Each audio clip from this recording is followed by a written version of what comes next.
इसरो ने चंद्रयान 3 मिशन के एक और अहम पड़ाव को पार कर लिया है। चंद्रयान 3 के लैंडर का दूसरा और अंतिम डीबूस्टिंग ऑपरेशन सफल हो गया है। चंद्रयान से अलग होकर लैंडर विक्रम अब अकेले ही चांद की ओर आगे बढ़ चला है। ये बड़ी खबर हम आपको बता दें, एक और अहम पड़ाव पार हो चुका है। चंद्रयान 3 अब चांद की सतह के और करीब पहुंच गया है। लैंडर विक्रम के दूसरे डी ऑर्बिटिंग की प्रक्रिया भी पूरी हो गई है।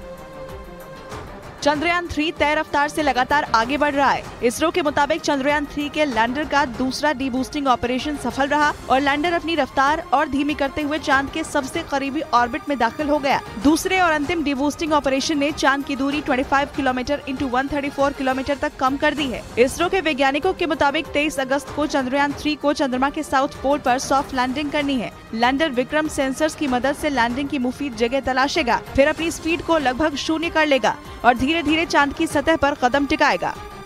चंद्रयान 3 चंद्रमा की कक्षा में दाखिल हो चुका है। बस अब इंतजार है चंद्रमा पर इसकी सॉफ्ट लैंडिंग का।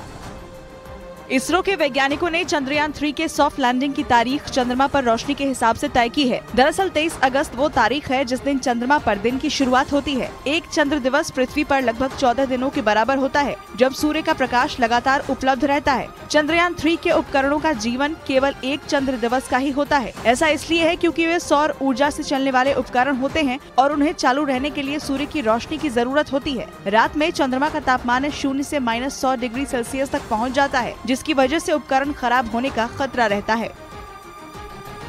चंद्रयान 3 चांद पर 14 दिन यानी एक चंद्र दिवस तक रहेगा। इस दौरान वह चंद्रमा के बारे में तमाम जानकारी धरती पर भेजेगा। लेकिन वैज्ञानिकों का ये भी कहना है कि चंद्रयान 3 के चांद की सतह पर ठहरने की अवधि 28 दिन भी हो सकती है। लैंडर विक्रम और रोवर प्रज्ञान चार्ज करने की उच्च तकनीक से लैस है। चांद पर -180 डिग्री सेंटीग्रेड तक ठंडक होती है। ऐसे में मशीन को गर्म करना जरूरी है, जिसे देखते हुए बैटरी चार्ज करने की व्यवस्था लैंडर और रोवर दोनों में की गई है। अगर ऐसा हो जाता है तो चंद्रयान 3 का जो मिशन 14 दिन का है, उसे बढ़ाकर 28 दिन या उससे आगे किया जा सकता है। चंद्रयान 3 के लैंडर विक्रम की कैमरे से ली गई तस्वीरों को इसरो ने जारी किया। इन तस्वीरों पर चंद्रमा की सतह पर क्रेटर यानी गड्ढे नजर आए। वैज्ञानिकों का मानना है कि चांद पर गड्ढे उल्कापिंडों के गिरने से बनते हैं और ऐसे लाखों गड्ढे यानी इम्पैक्ट क्रेटर चंद्रमा पर हैं, जिनका नामकरण जाने माने वैज्ञानिकों के नाम पर रखा जाता है।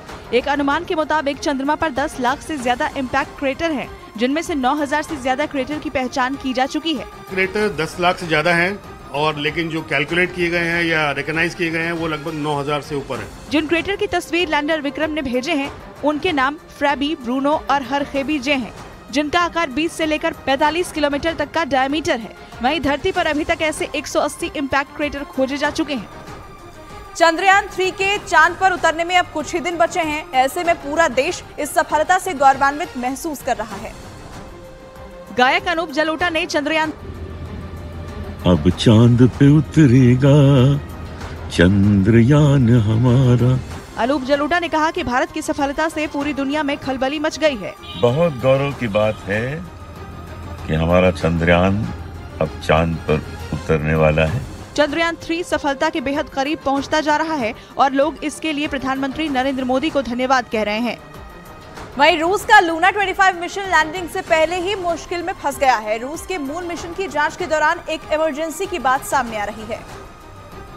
रूस की स्पेस एजेंसी रोस्कोमोस ने बताया कि शनिवार को चंद्रमा पर लैंड करने से पहले लूना 25 मिशन की जांच के दौरान इमरजेंसी सिग्नल मिला। रोस्कोमोस ने बताया कि स्थानीय समय के मुताबिक लूना 25 को जब ऑर्बिट में भेजने के लिए थ्रस्ट किया गया तो इस दौरान ऑटोमेटिक स्टेशन पर इमरजेंसी हालात पैदा हुए। इस वजह से मिशन का मैन्यूवर नहीं हो पाया। रोस्कोमोस ने बताया कि लूना 25 स्पेसक्राफ्ट ने लैंडिंग के लिए ऑर्बिट में जाने से पहले असामान्य स्थिति का सामना किया। लूना 25 स्पेसक्राफ्ट सोमवार को चंद्रमा के साउथ पोल पर लैंड करने वाला है। चंद्रमा के इस हिस्से की ज्यादा जांच नहीं हुई है।